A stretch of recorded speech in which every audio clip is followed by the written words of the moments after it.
and welcome to this week's 2-minute drill. Legislature is back in town, although we expect it to be pretty light session week. Some committees have been scheduled, but we really don't think a whole lot is going to happen because of the March 17th primary. It's a very, very important date, and legislators really don't like to take votes prior to primary elections, to be honest. So March 17th, we think is the deadline for when there's going to be a light part of session, and then things will pick up from there. Few issues we want to go ahead and talk about, though, that are really important. We've talked about these in the past. The first is in the data security and privacy area. A number of bills have been introduced. The chamber has a number of bills that we think are improvements. There are bills out there that are going to make things even tougher for employers in terms of liability, especially in the biometric area where hundreds of lawsuits have been filed. We really need to go ahead and address that statute so that small and medium-sized businesses in particular are protected from what the trial bar wants, which is an open field to go ahead and sue all sorts of businesses on biometric data. We'll talk about that much more in the weeks ahead. Also, the progressive tax, the game is full on.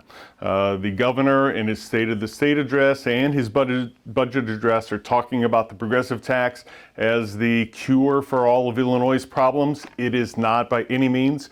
Please go see our videos, and there will be more coming. They're on the Illinois Chamber website at ilchamber.org. You'll find them there. We start to explain the real story about the progressive tax and how it's a really, really bad deal, not only for Illinois employers, but the middle class as well. A couple bills I wanted to go ahead and talk about as well. I point out House Bill 4623, Representative Bob Morgan has it.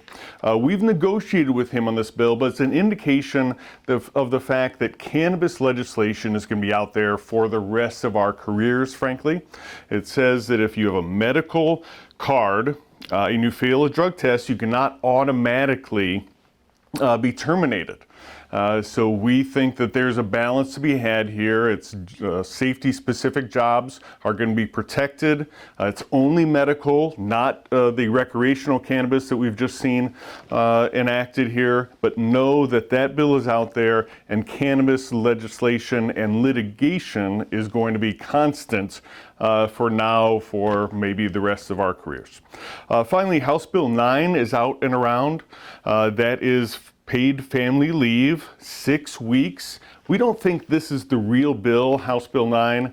It's been around for a while, but it's incredibly expensive for small businesses in particular. We think there may be a successor bill that comes out that's a little more narrow. We're looking at some action at the federal level that may go ahead and influence what happens over here at the State House. And if Governor Pritzker and the Democratic majority say, hey, if Trump is doing some things on paid leave, maybe we should too as well. We're going to be watching that very, very closely. Until next week, I look forward to talking to you.